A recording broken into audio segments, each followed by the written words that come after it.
आज बहुत दिन के बाद लाइव आवे के मन किया सर। सब लोग कहले कि लाइव आके कुछ बोले के चाहिए। आज हमार मुख्य विषय बा नेपाल में जो प्रोग्राम में रहे श्री खेसारी लाल यादव जी के, वो दुर्घटना है या साजिश। तमाम फेसबुक तमाम यूट्यूबर पर जे जेकर चहेता रहे अपना हिसाब से न्यूज बनावल।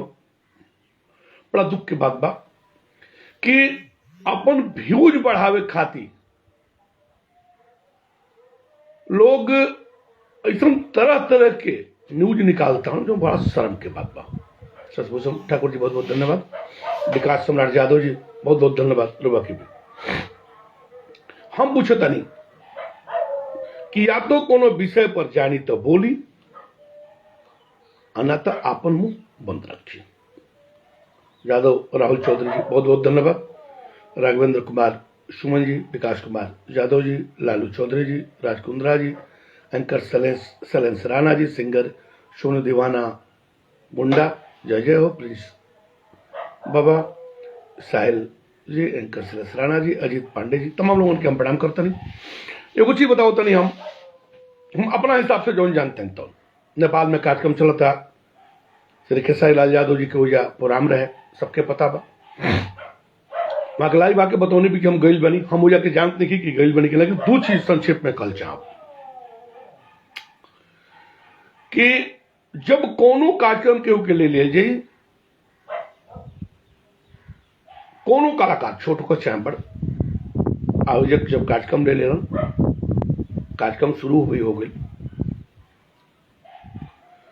ओकरा मन अनुकूल जब कार्यक्रम ना हुई तो जनता उग्र हो जाती। देख लो कब स्टेज पर सब कोई एक साथ ना जाए, कलाकार बारी बारी से जालन, ऐसा नहीं कि सब कोई एक के साथ चल जाला।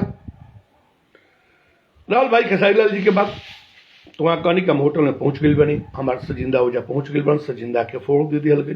बड़ा दुखद बात बा। प्रशासन रोक दिलस तो केहू कहल कि काहे ना जो हम बात तो नहीं कैलन उ कैलन, तमाम लोगन के तमाम विवादित बयान भी आयल। एगो चीज जान ली कि पब्लिक स्टेज पर आग लगा दिली। कभी भी जनमानस सरकार पर भारी पड़ेला। पुलिस की बात छोड़ दी, प्रशासन की बात छोड़ दी, जनमानस सरकार पर भारी पड़ेला।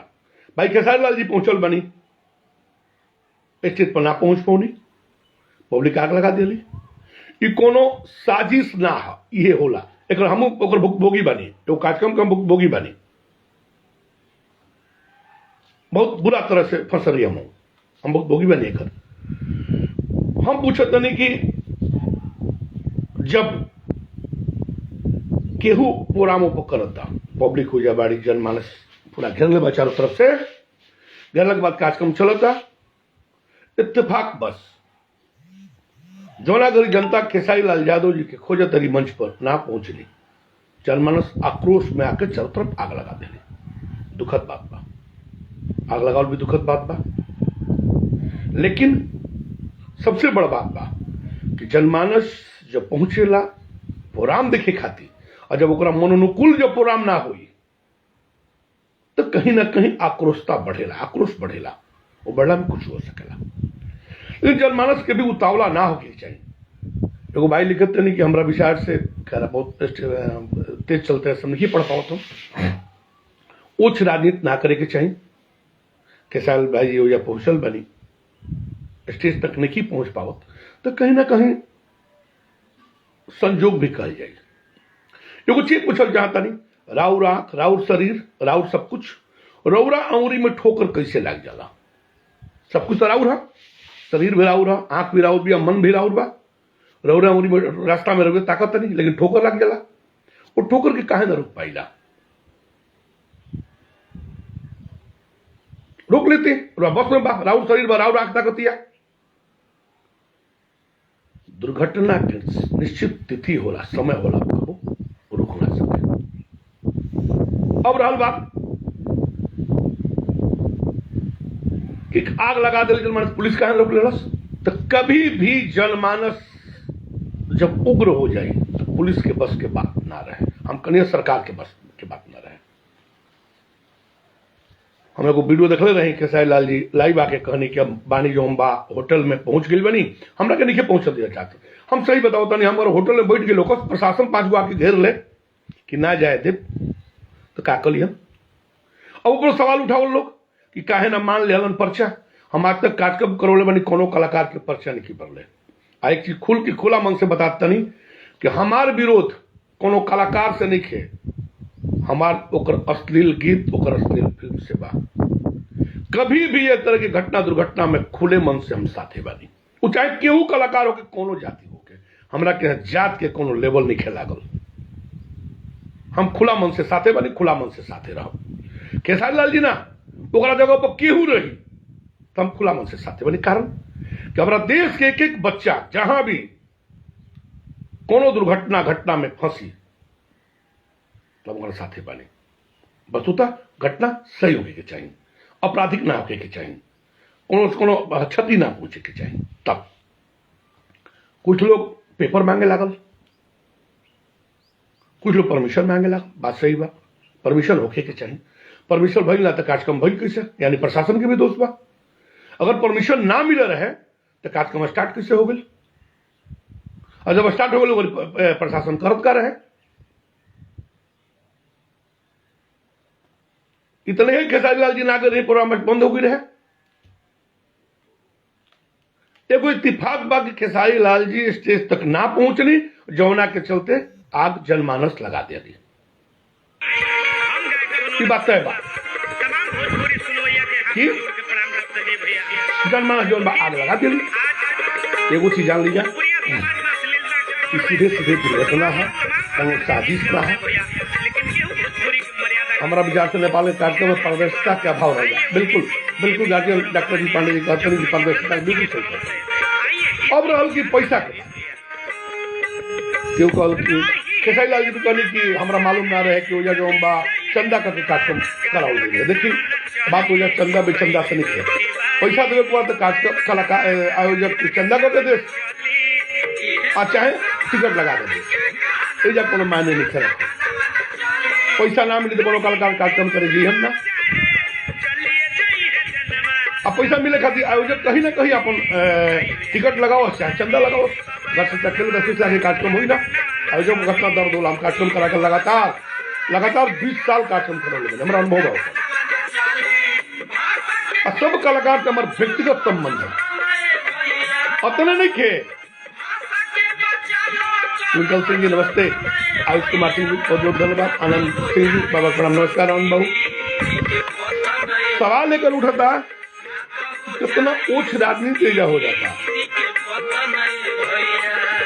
फलाना हाई किलन, फलाना हाई किलन, फलाना हाई किलन। हम पूछे लास्ट को राजनीति ना हो। आजो खेसारी लाल जी ना केहू गंदा गीत गाई खुला मन से विरोध करब। आजो कहते सबका के सामने लाइव में आके कहते नहीं हम एक खेसारी जी ना 10 खेसारी जी 10 कोनो आयोजक अगर गंदा गई हम कोनो जाति कोनो धर्म समुदाय को हम कुमार खुला मन से विरोध करियन। जहां संकट में पटियन कुमार खुला मन से साथे रहियन। ऐसे को बीच के भाई हवन। बहुत लोग फोन कर लगे लाइव आओ तनी का करतनी करत नहीं की हमरो सब भी साथे बानी। जब भी कोनो संकट धर्म संकट में फंसब तो साथे बानी हम, लेकिन संकट में इन्हें की गोली मार के आई कहीं साथे बानी, कभी साथे नहीं की। कौन अपराध करके आई कहीं साथे बानी, कबो साथे नहीं की। मानसिक लगाओ बा, मानसिक चेतना जगावे के बा, गलत राजनीति नहीं करे के। आज थोड़ा सा भी विवादित बयान के चलते आज भोजपुरी के तहस नहस हो रहा, सत्यानाश हो रहा बा। केहू कुछ बोल रहा बा, खुला मन से मुंह पर लगाम नहीं के, मुंह बेलगाम बा, जिक्र जो मन करता तो नहीं बोलता। लेकिन नेपाल के जो घटना बा वो दुर्घटना है, कोनो साजिश ना है। हम दुख व्यक्त करते नहीं, हम वैसा दुर्घटना पर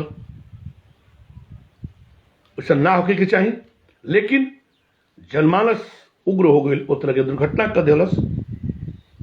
एक दुर्घटना में जहां भी कैसनो इस तरह की दुर्घटना हुई, हम खुला मन से कलाकार के साथे बनी, हम खेसारी भाई के साथे बनी। लेकिन कुछ यूट्यूबर भी बाण एगो चीज दिखाओ तनी, हम ऑडियो वायरल करता हूं लिख के खुल्लम खुला पॉर्न, या तो उनका बेटी नहीं खे, तो उनका बहन नहीं खे, तो माई नहीं खे, व्यूज खातिर खुलेआम लिखतन, बड़ा शर्म के बात बा। हम बहुत दिन के बाद आज लाइव आवे का मौका मिल बा। हम लाइव होती ना, लाइव बंद कर दिले रही, लेकिन आज आवता नहीं हम। बिल्कुल सही बात कहनी बाबा, बहुत बहुत धन्यवाद एंकर शैलेश राणा जी। आज हम सबका नाम नहीं रख पाओ, सम्राट ऋषिराज जी हम आपके साथ हैं, बहुत बहुत धन्यवाद। हिंदी में बोलिए सर। अच्छा, हिंदी में भी बोल दे रहे हैं। नेपाल की दुर्घटना, नेपाल का प्रोग्राम दुर्घटना है, साजिश नहीं है, ये तय है। और जो भी हुआ वो गलत हुआ।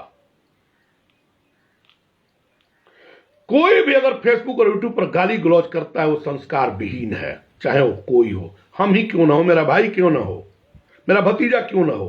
अगर यूट्यूब पर और फेसबुक पर और जुबान से भी कहीं भी गाली गलौज करता हो वो संस्कार विहीन है, उसकी कहीं गिनती नहीं है।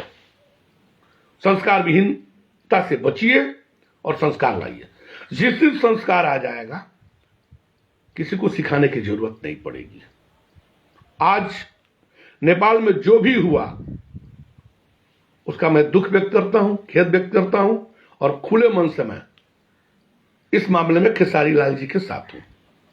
और खेसारी लाल जी ही नहीं, जो भी कलाकार, जो भी राइटर, जो भी व्यक्ति इस तरह की दुर्घटना में फंसता हो, मैं खुले मन से उनके साथ हूं। मेरी ये राजनीति नहीं है, मुझे व्यूज नहीं चाहिए कि मुझे भाई चाहिए, व्यूज नहीं। और जिस दिन भाई मिल जाएंगे मुझे व्यूज ऑटोमेटिक मिल जाएगा। बहुत लोग सवाल उठाए, मैं एक एक लोगों का अगर नाम रखूंगा तो आप लोग दंग रह जाइएगा। खुले मन से जितने लोग, अजय कुमार यादव जी गाना बंद करे, बहुत बहुत धन्यवाद अजय भैया, बहुत बहुत धन्यवाद रुआ के। खुले मन से जितने लोग साथ देते हैं मैं सबका शुक्रगुजार हूं, मैं नमन वंदन करता हूं। एक इनरजीत पासवान जी हैं खाटिया, बहुत बहुत धन्यवाद। उनके लेख से मैं सीखता हूं, छोटे भाई की तरह है, लेकिन इनरजीत पासवान जी के लेख से मैं सीखता हूं। विकास सम्राट यादव जी लिखते हैं, उनके लेख से मैं सीखता हूं। मैं सही बता रहा हूं। सम्राट ऋषिराज जी बोलते नहीं, भोजपुरी में बोलिए। अच्छा, भोजपुरी में बोलते नहीं हम तो तमाम लोगों से हम कहते हैं, जे भी यूट्यूबर बा फेसबुक पर रखे या जे भी जुआ पीढ़ी होके, एक बार जरूर हम कहब कि अब यूट्यूब के बहिष्कार कर जाओ, ना तो हमने के गर्त में जा रहा बनी जा। ऐसा ऐसा चैनल बनान कि फलाना के ऑडियो वायरल, हम पूछे तनी केकरा के सुना होता नहीं। अगर राउर चैनल और बेटी खोल के देखत हुई तो का कहत हुई, और माई खोल के देखत हुई राउर चैनल तो का कहत हुई। हमारा बेटा बहुत बढ़िया चैनल डाले बा, केहू के पर्सनल बात यूज खातिर यूट्यूब पर ना लेने के चाहिए। केहू के बात कके रिकॉर्ड करके ना डाले के चाहिए जब तक ओकर परमिशन ना होके, कभी ना डाले के चाहिए। लेकिन एजा तो लाज बाना, शर्म बाना, हाया बा, सब कुछ खत्म बा। हमरा व्यूज चाहिए, हमारा पैसा चाहिए, जो भी आई तो डाल दे। दुगोला रामायण का ऐसा चीज लिखे गए, उनका बेटी के हाउ कर देना, उनका बेटी के हाउ कर देना। हम कल लगातार एक भी प्रयास जारी कर रहे बनी हम कि दुगोला में भी जो होता वो बंद होके। ये की और बताते नहीं, हम केहू के गाली ग्लौज कके बंद करावे नहीं की जात। हम जेकरा के जाए ओकरा हाथ गोड़ धक के ओकरा गोड़ पर गिर के निहोरा करके बंद करावे जाए। हम कभी भी गाली दे के ना करब। एक भाई लिखत नहीं, मसूरिया पगला गिल बा। भाई और लेख अपने बुझाता गिरुआ पगलाइल बनी कि ना, तो लेख खुदे बुझाता ऐसे कि कोनो सब आदमी तरह के बात लिखबे ना करी, आ लिखत तो सब है ना। तो भैया रुआ हमारा पर कमेंट मत करी, खिसियाई मत। हमारा पर वही कमेंट करो जो सभ्य होके, जो सभ्यता के प्रतीक होके, जो पास तनको संस्कार होके। बकी मत करो। हम बुझली कोनो भाई राह भटकल हो कसुंगा के रास्ता पर ले आई, जब हाथ गोड़ जोड़ के निहोरा करके काले बुढ़ा ब्यास जी के हम एगो जाके उनका साक्षात्कार के ली। तमाम लोगों को लगा था कि गलती बा, सुधरता सुधर जाई। लेकिन आज जौन भी सुधार लौकता उस जनमानस के देन है, भोजपुरिया समाज के देन है, हमार कोनो देन ना है। आज एक एक आदमी जगनी जौना के चलते जे भी जुड़ल चाहिए लिखिएगा कि हम में जोड़ दे, आपको सुझाव दिल चाहिए और आगे जोड़ दे। खेसारी के साथ ऐसा क्यों? बिल्कुल बिल्कुल मनिंदर मिश्रा जी कहते नहीं खेसारी लाल साथी ऐसा क्यों? देखिए मनिंदर जी, हम कने न हम जाके फंस रहे हैं। खेसारी लाल जी के साथी की बात देखिए, हम पूछे नहीं गई नहीं संजोग के क्यों रोक ना पाई। अगर खेसारी लाल जी नहीं पहुंचल तो हम खुल के कहता नहीं खेसारी लाल जी दोषी बानी, खुल के खुला मन से कहता नहीं। अगर वो प्रोग्राम में नहीं पहुंचल आग लाग गई बा तो सरासर दोष खेसारी लाल जी के। लेकिन अगर वहां के पहुंचल बानी कोनो कारण बस पुलिस रोक दे चाहे जनमानस रोक दे, अगर स्टेज पर लिखी गई आग लाग गई तो हादसा बा, कहीं खेसारी लाल जी के में दोष नहीं खे। दोनों खुला सवाल बा, सीधा सवाल बा। अगर इस तरह की बात होकर होके तो दोनों पहलू रोवे के हैं बा। अगर वहां के पहुंच के नहीं पहुंचल स्टेज पर क्यों रुक दिया तो या गोली तो चलाई ना, लाठी तो चलाई ना, नेपाल में जाके कोनो जनमानस तो बटोरब ना। तो अगर स्टेज तक नहीं पहुंच पावल आग लाग गई तो ये हादसा बा होइबे करी। कारण लोग अपन टिकट देखे, पैसा देके टिकट ले रहन, ना देखे कि मिलल करबे करियन। खेसारी का विरोध कीजिए, बहिष्कार कीजिए, अस्थिर देखिए फिर समझे। खेसारी जी के ही ना सारा कलाकार जे भी गंदा गावत अगर खुला मन से नंद कुमार तिवारी विरोध करते हैं, आजीवन करिए, हम मरते दम तक करें, सब भाई के खुलम खुला बता देते नहीं। परम आदरणीय सर जी गोपड़ा, अभिषेक सिंह जी बहुत बहुत धन्यवाद। खुला मन से कहता नहीं एक खेसारी जी ना हमारे व्यक्तिगत संबंध है सब कलाकार से, सबसे फिर कहते नहीं कतना दर्द ला उठाओ में हम जानते नहीं। हमारे व्यक्तिगत संबंध है, हम केकर नाम रखब ऐसा कोनो कलाकार नहीं खन लगभग जगह से हमारे व्यक्तिगत संबंध ना ओकर बाद भी आवाज उठाईला। कारण कि हमारे भाई भी रहा, अगर सगा भाई भी रहा भटक जाई तो ओकरा खाती हम आवाज उठाई। तो हम जो कलाकार के विरोध आवाज उठाओ तनी विरोध नहीं करत, रास्ता दिखावे खातिर काम करते नहीं। कोरोना में प्रोग्राम करने से पहले सोचना चाहिए। बिल्कुल बात रुआ सही कहते नहीं मंदिर भैया। लेकिन और वह देखत तो आजो शादी समारोह में नाच जाता, बात रहो सही बा। कोरोना प्रोग्राम में पहले सोचे के चाहते रहे, ये और बात हम काटत नहीं की, बिल्कुल सही कहता नहीं। लेकिन ऊर्जा के आयोजक का सोच के लिए प्रोग्राम, अगर कोरोना रहे तो फिर और लोग प्रोग्राम भइल का है, और लोग प्रोग्राम भइल तो प्रोग्राम रुकल का है। कोरोना एक आदमी कहते लगी ना लगी तो सबका खाती लगी। कमलेश शाह जी सही कहत बन देता, बहुत बहुत धन्यवाद कमलेश जी के हमेशा हमरा के साहस मिलत रहेला। कमलेश जी से हम नमन बंदन करते नहीं। बंदन कुमार पांडे जी बानी, बहुत बहुत धन्यवाद। हरिओम कुमार गुप्ता जी बनी, जय जय, बहुत बहुत धन्यवाद। एक आदमी खाती क्यों ना लगी, आज अब इतना सफाई क्यों दे रहे हैं? अब मैं बताओ तो नहीं, हम सफाई देवे खातिर नहीं किया, फिर कहते नहीं हम एक खातिर कहनी सफाई हम नहीं देते कि का बा ना बा, हम दोनों कहनी। अगर खेसारी लाल जी नहीं पहुंचल तो गलत बा, खेसारी लाल पर सीधे सीधे दोष मड़ाई। अगर पहुंचल बनी आ कोनो दुर्घटना घटल बा तो खेसारी लाल जी के साथे बनी। दुर्घटना कोनो कलाकार के साथे हो, खुला मन से साथे बनी। खेसारी लाल बहुत गलत हुआ है, सभी को एक साथ आना चाहिए। केहू के पर भी दुर्घटना होकर तो सबका एक साथ आवे के चाहिए, केहू के साथे एकदम एक साथ एक मंच पावे के चाहिए। गोपालगंज बिहार में आपका स्वागत, बहुत बहुत धन्यवाद सुमित भैया। हिंदू सुमित कुशवाहा जी बहुत बहुत धन्यवाद। सतीश चंद्र त्रिपाठी जी बहुत बहुत धन्यवाद भैया। अश्लील मानसिकता के घर से रुकल जा सकेला, बिल्कुल भैया सही कहता नहीं सतीश भैया, बहुत बहुत धन्यवाद। रुआ के समाज अगर अश्लील पसंद करत बा, घर के अभिभावक अपने बच्चा के संस्कार देवे के तरीका पर पुनर्विचार करें। सतीश भैया बहुत बहुत धन्यवाद, नमन बंदन करता नहीं सतीश भैया के, जो हमेशा हौसला अफजाई करते रही रुआ। हम सफाई देवे करते नहीं आए, तमाम लोग लगातार फोन कर कल रुआ काहे नहीं बोलत। ओकर बाद यूट्यूब जो फेसबुक देखनी घिना गई बा सफाई देवे में, हम सफाई देवे खातिर नहीं। केहू कहता कागज, केहू कहता पत्थर, केहू कहता फलाना, केहू कहता फलाना, केहू कहता फलाना, हम एक खातिर नहीं। हम यूं नहीं देखे गल कि वहां गई बनी कि ना, हम दोनों स्पष्ट बात करनी कि अगर खेसारी लाल जी नहीं गई तो सीधे सीधे दोष खेसारी लाल जी पर। अगर पहुंचल बनी तो दुर्घटना पर हम खुला मन से साथे बनी। अब थोड़ा सा आ जाए सामाजिकता पर, जितना भइल अगर आप बता देनी हम फिर एक बार सबका के प्रणाम करतनी। नंद कुमार तिवारी जे भी हमारा खुला मन से साथे बा, जे भी आज भोजपुरी में बदलाव ले आइल बा, सबका के नंद कुमार तिवारी पुनः एक बार प्रणाम करता हूँ। आज जौन भी बदलाव आयल वो सबके देन है।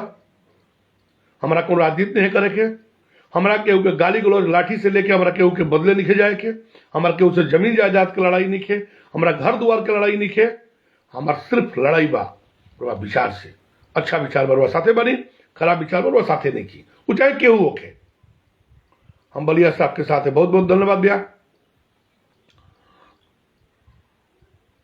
अजीत वर्मा जी लिखते नहीं, बाबा मैं भी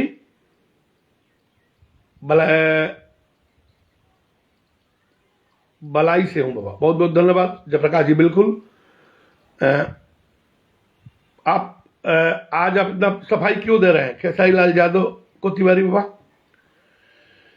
मार्कंडे मिश्रा जी, हम सफाई फिर करिए हम कि रउआ भी अगर कहीं आपत्ति है फंसबे कुछ ही बताओ तन कि राउर बेटा राउर भाई अगर कोनो शराबी निकल जाए, नशेड़ी निकल जाए, तो ओकरा के समझाई कि काटब। पहला बात, देश के एक एक भाई हमार भाई हों, एक एक लोग हमार हों। अगर ना रहतन तो फेसबुक को कमेंट उठा के देख ली, एगो कोनो पंडित जी के कमेंट ना होके।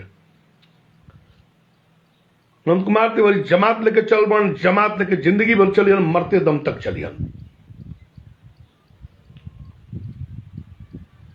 ना तक कहूं केहू के जात अगर भोजन चला दे होके तो बताई, अरे जात तो सिर्फ भोजन चलावे वाला नेता लोग के। कलाकार लोग भी जाति की श्रेणी बटले जाता, बड़ा शर्म के बात बा। अगर एगो जाति से व्यूज बढ़ के होखे तो खुल के लाई भाग के बोल दे सब मोछ बुड़वा दे। कलाकार सबकर होलन, कला के जेकरा पास आकार होके वह कलाकार होला। कलाकार सबकर होलन, कलाकार के होके व्यक्तिगत ना होकस। अगर व्यक्तिगत होतन तो नेपाल में आगे ना लागित। नेपाल में देखे वाला सब जादव ना होइहन। जब तक कि मानसिकता से दूर ना हो जाए तब तक आग लागत रही, जरत रही। हम बता देते नहीं, हम तो बहुत ज्यादा समय ना ले। हम एक बार पुनः भोजपुरिया समाज से आग्रह करब, हम यूट्यूबर लोग से आग्रह करब, राइटर लोग से आग्रह करब, गायक लोग से आग्रह करब कि अपना भोजपुरी की बचा लीजिए, अपना भोजपुरी की बचा लीजिए। हमारा का अगर अपन भाई मानत हो खींचा, अपन भतीजा मानत हो खींचा, अपन परिवार मानत हो खींचा, तो गंदा गीत से भोजपुरी के बकस दीजिए। हम दोनों हाथ जोड़ के निहोरा करते हैं। अगर वह घर में बेटी बहन अगर माई होखस, मन में तनिको संस्कार होके, तनिको लाज होके, तो गंदा गीत से भोजपुरी के बकस दीजिए। आज वो सबसे भीख मांगत नहीं। हम टिंकल कुमार यादव जी बेतिया जोगापट से बहुत बहुत धन्यवाद। विभव यादव जी बहुत बहुत धन्यवाद। जगमन नाथ यादव जी हेलो बहुत बहुत धन्यवाद। कश्यप कुमार यादव जी प्रणाम बाबा बहुत बहुत धन्यवाद। सिंगर सुमन लाल बिहारी काल बा बहुत बढ़िया बा। प्रकाश पांडे जी बहुत बहुत धन्यवाद। जितेंद्र कुमार तिवारी जी बहुत बहुत धन्यवाद। ओम प्रकाश दुबे जी दसियाओं से बहुत बहुत धन्यवाद। विकास सम्राट यादव जी, एंकर शैलेश राणा जी, हिंदू सुमित कुशवाहा जी, जागरूक भारत जी, सम्राट ऋषुराज जी, अजीत वर्मा जी, आनंद कुमार जी, सम्राट ऋषुराज जी बहुत बढ़िया बढ़िया लेख लिखल, उनका लेख सब सीखीला बहुत बहुत धन्यवाद सम्राट ऋषुराज जी। शैलेंद्र कुमार शेखर जी, केसरी लाल को किसी की जरूरत नहीं है भाई। राव लेख हम पढ़ने हैं कि केसरी लाल जी को किसी की जरूरत नहीं है। ये बहम से निकाल दी, ये अपना मन से निकाल दी कि केहू की जरूरत नहीं है। जरूरत ना हो तो सरकार ना बने। अगर जरूरत ना रही तो घर से बाहर निकले की जरूरत ना पड़े, तो घर में बैठन, घर में खाली तन। ऐसे जे भी कमेंट लिखा था सोच समझ के लिखो। हमारा संग हमारा कोनो लड़ाई करने की आई। हम राजन तिवारी जी भाजपा गोपालगंज से नमस्कार। राजन भैया, मिंटू कुमार जी सर प्रणाम नमस्कार। अजीत वर्मा जी, विकास कुमार सम्राट यादव जी, एक आपन यूट्यूब पर मैसेज चल गया, हम पढ़ के बताई। अमरिंदर सिंह जी जय भोजपुरी, जय भोजपुरिया समाज। अमरिंदर भैया बहुत बहुत धन्यवाद। शिवान से रोहित पाठक जी बहुत बहुत बढ़िया भैया। अगर लागत होकर रहुआ कि केहू की जरूरत नहीं है तो घर से निकलना क्या जरूरत बा? घर में बैठतन, घर में खैतन, घर में पीतन। अरे जितना फैंस बढ़ा ना, एक गलत लिख के बर्बाद कर रहा बड़न समाज के। फिर कहता नहीं ओकरे फैंस बनी, ओसरे शब्द लिखी जो ना केहू के दिल पर आहत मत पहुंचे। ना तो लाइव आके बोल दी उनका जरूरत नहीं है, उनका से बोलवा दी। ऐसा केहू नहीं जरा केहू से केहू की जरूरत नहीं है। अगर जरूरत है तो भोजपुरी से हमारा का मतलब रही, हमारा भोजपुरी माई है से हमारा जरूरत पा, इससे लड़ता नहीं, लगातार लड़ते नहीं, लगातार लड़ब, मरते दम तक लड़ब। ना तो हम पूछता नहीं कि ना हम कोनो गायक हैं ना राइटर हैं, हमारा दर्द कहाँ बा? हमारा दर्द बा सिर्फ अपना माई के, जब माई के नग्न करके कमाता लोग, खाता लोग, माइये के नोचता लोग, और माइये के माई कहता लोग, वो कलाकार से हमारा दर्द बा।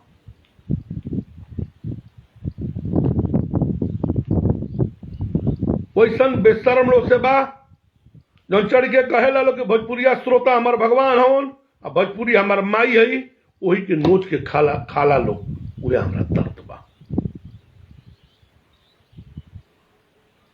वही दर्द से लड़ता नहीं, लड़त रहो।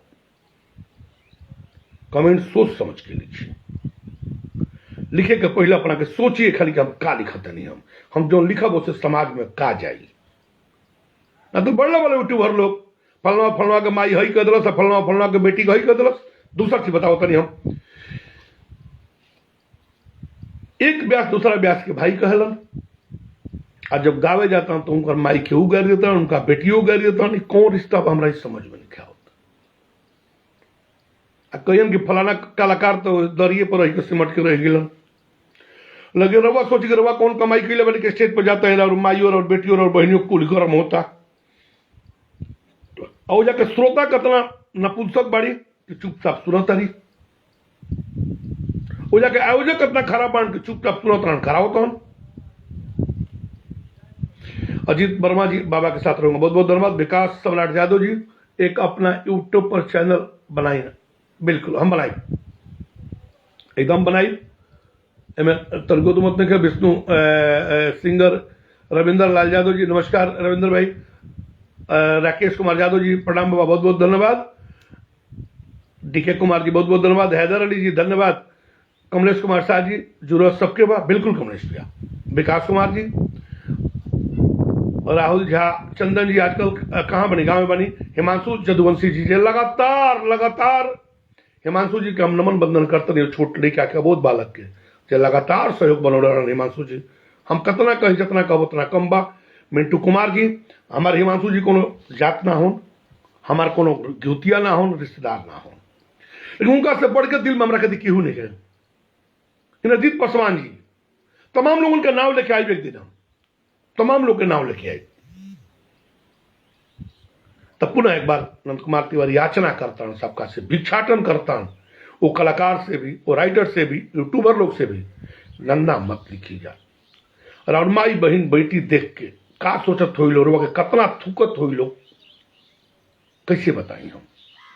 अरे राउर यूट्यूब पर लिखल, अगर राउर बेटी पढ़त हो के ओकरा माई के हऊ हई कर दिलस, तो राउर बेटी रवा बारे में का सोचत हो के। ऐसे आचरण विहीनता के छोड़ी, हम हाथ जोड़ते नहीं, बढ़िया लिखी, संदेश बढ़िया फैलाई, केहू के ऑडियो बिना बात के लिए मत फैलाई। हमार बात बढ़िया लागत हो के तरह के शेयर कर जाए। आज के लाइव हम बंद करते नहीं। प्रमनाथ कुमार तिवारी जी भैया प्रणाम, सिवान से बहुत बहुत धन्यवाद। साजिद अंसारी जी नमस्कार। अजीत कुमार राय जी बहुत बहुत धन्यवाद। मंटू कुमार गुप्ता जी अस्तिलमुख बिहार बहुत बहुत धन्यवाद। बबलू यादव जी गोपालगंज से बहुत बहुत धन्यवाद, हमेशा लग रहे बबलू यादव जी हमेशा। अजीत वर्मा जी दिल से धन्यवाद। संजय यादव जी बहुत सही बाबा, बिल्कुल बहुत बहुत धन्यवाद। शिव अमन जी, अब बाबा हम आपसे प्रभावित है, बहुत बहुत धन्यवाद। अजीत तिवारी जी अच्छा हुआ, बहुत बहुत धन्यवाद। धर्मेंद्र बैठा जी वेरी गुड सर। मनीष पांडे जी बहुत बहुत धन्यवाद। ओनाली जनता का साथ खेसारी और किसी का नहीं, हम ये नहीं देखिए, जगह से मन लगे करी, हम ऊपर बड़ा कोनो विवाद नहीं खे। खुला मन से कहीं दुर्घटना घटना हुई, खुला मन से जेका साथी भी साथे बानी हम। दुर्गा जी लिखा तले फलाना से जलन बना, ऐसा कहीं बात नहीं खे। फिर हम पुनः सबका के प्रणाम कर बानी, अपना लाइफ के समाप्त करता नहीं।